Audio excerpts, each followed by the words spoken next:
मैं एक गृहिणी हूँ, एक माँ हूँ, एक पत्नी हूँ और भी बहुत से रिश्ते हैं।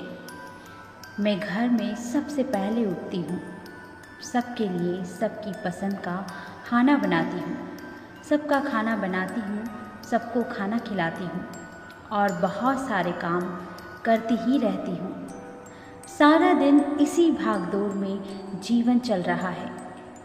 भागते भागते मेरा भी मन भागने लगा है। शांत ही नहीं रहता, चुप रखना चाहती हूँ मन को, फिर भी चलता ही रहता है। सफाई करते करते घर की तो सफाई हो जाती है, लेकिन मन यह तो साफ हो ही नहीं रहा है। बहुत सारे पुराने घाव, बहुत सारे प्रेजेंट की बातें घूमती ही रहती है। जीवन लगता है किसी चक्कर में फंस गया हो। ऐसा लग रहा है जिंदा तो हूँ, लेकिन जी नहीं रही हूँ। सफाई करते करते सफाई तो हो जाती है, लेकिन बहुत कुछ साफ करना रह जाता है। क्या सबके साथ ऐसा होता है? सबको खुश करते करते न जाने मेरा मन उदास ही रहता है। खुश करना चाहती हूँ सबको, खुश रखना चाहती हूँ, लेकिन कोई खुश रह नहीं पाता मुझसे। हर कोई राजा बनना चाहता है, हर कोई मुझ पर राज करना चाहता है। कोई खुद पर राज क्यों नहीं करता है? खुद की कामेंद्रियों को क्यों नहीं कंट्रोल करता है? सब कोई आता है, उन सब का सत्कार करना, उन सब को खाना खिलाना, उन सब को गिफ्ट देना, यह तो एक आदत सी बन गई है मेरी। इतना सब करने के बाद भी पता नहीं कहाँ चूक रह जाती है। लोग फिर भी कुछ ना कुछ कहते ही रहते हैं मेरे बारे में। अब तो मैं सुन सुनकर थक सी गई हूँ। अब तो मन सोचने लगता है शायद मुझ में ही कोई कमी हो। बैठकर सोचने भी लगती हूँ कि भगवान, मैं क्या करूँ?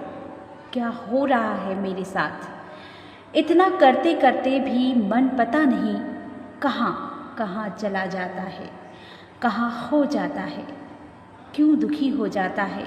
शायद मुझ में ही कोई कमी रही होगी, शायद मैं उतना नहीं कर पा रही, शायद मैं खुद को नहीं बदल पा रही। यह बहुत सारे क्वेश्चन मन में घूमते ही रहते हैं। मेरी शक्ति ऐसा लगता है किसी ने छीन ली हो।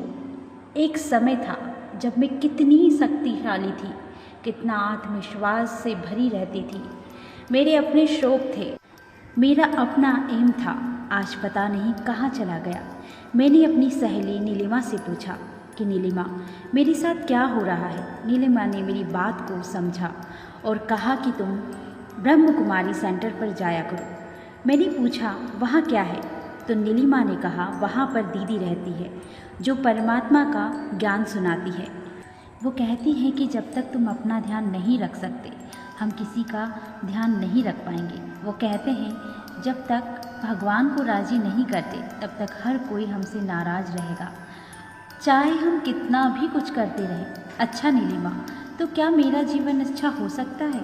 हाँ, बिल्कुल हो सकता है, यदि तुम सुबह उठकर परमात्मा को याद करो। दीदी कहती हैं जब तुम सुबह सुबह उठकर परमात्मा को याद करती हो, जिसको हम मेडिटेशन बोलते हैं, तो परमात्मा तुम्हें शक्तियाँ देते हैं। तो सबसे पहले तो मैं यही करूँगी, उठते ही भगवान को याद करूँगी। हाँ, तुम यही करना। जब तुम ऐसा करोगी तो तुम्हारा मन पहले से बहुत शांत और सुरक्षित महसूस करेगा। जैसे हम 3 टाइम भोजन करते हैं, वैसे ही आत्मा को सुबह सुबह भोजन खिलाना बहुत ज़रूरी है। जैसे वह शरीर का भोजन होता है, ऐसे ही ज्ञान और मेडिटेशन मन का भोजन होता है। अच्छा नीलिमा, तो मैं फिर अब यही करने वाली हूँ। हाँ, तुम यही करना। कुछ समय बाद कई दिनों से फील कर रही हूँ कि मुझे कुछ अच्छा लग रहा है। अब तो मैं खुद से अच्छी अच्छी बातें करने लगी हूँ। मन मानो अजीब सी उड़ान भर रहा है, अजीब सी खुशी रहती है, क्योंकि अब मैंने खुद का ध्यान रखना शुरू किया, मानो अपने मन का ध्यान रखना शुरू किया है। अब मुझे हर कोई अच्छा ही लगता है, कोई बुरा ही नहीं लगता। और अगर मुझे कोई बुरा लगता है तो भगवान कहते हैं बच्चे, ये तुम्हारे पिछले कर्म हैं, यह तुम्हें काटने ही पड़ेंगे, लेकिन यदि तुम मेरी याद में रहोगे तो यह तुम्हें कष्ट नहीं देंगे, तुम्हें खुशी देंगे। तो इसलिए अब मैं हर कार्य खुशी खुशी करती हूँ और मैं किसी को खुश रखने के लिए नहीं करती, मैं भगवान की याद में करती हूँ, जिसको गीता में कर्मयोग भी कहा गया है। कर्मयोग का मतलब होता है कर्म करते करते भगवान की याद में रहना। ऐसा करने से परमात्मा की शक्ति हमें पूरा दिन मिलती रहती है और जो भी काम करते हैं उसमें मन खुश रहता है। चाहे वह काम छोटा हो, चाहे वो काम बड़ा हो, वो अगर भगवान की याद में किया जाए तो पुण्य उससे जमा हो जाता है और मेरी शक्ति, मेरे प्रकंपन दूसरी आत्माओं को भी टच करते हैं तो वह भी मुझे प्यार करने लगते हैं। अब मुझे किसी की बातों का या किसी को मेरी बातों का बुरा नहीं लगता। मेरा मन पहले से बहुत बहुत प्रसन्न रहने लगा है। लगता है मानो मुझे मेरा जीवन मिल गया, एक नया जीवन, एक नई कहानी शुरू हो गई। मैं एक गृहिणी नहीं रही, अब मैं एक आत्मा हूँ, परमात्मा की संतान हूँ। परमात्मा मेरे पिता है। अब मैं अपने आप को सिर्फ एक गृहिणी और एक माँ नहीं समझती, मैं भगवान की बहुत प्यारी संतान हूँ। जब मैं ऐसा सोचती हूँ तो मुझे बहुत अच्छा लगता है। प्रकृति मानो मुझसे बात करती हो और मुझे अब प्रकृति पहले से ज़्यादा सुंदर लगने लगी है। जब मैं योग करती हूँ तो इस प्रकृति को भी प्रकंपन भेजती हूँ। हमेशा अच्छा सुनती हूँ और बोलती हूँ। नीलिमा, तुम्हारा बहुत बहुत धन्यवाद। दोस्तों, आज की ये कहानी गृहिणियों के साथ साथ उन सभी लोगों के लिए है जो अपने आप को अकेला समझते हैं।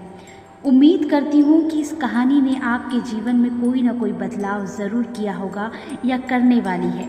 इसी उम्मीद के साथ मिलती हूँ आपसे नेक्स्ट वीडियो में। तब तक अगर आपने चैनल को सब्सक्राइब नहीं किया तो चैनल को सब्सक्राइब करिए और बेल आइकन को प्रेस कर लीजिए। मिलती हूँ नेक्स्ट वीडियो में, तब तक अपना ख्याल रखिए, हंसते रहिए, हंसाते रहिए। नमस्कार।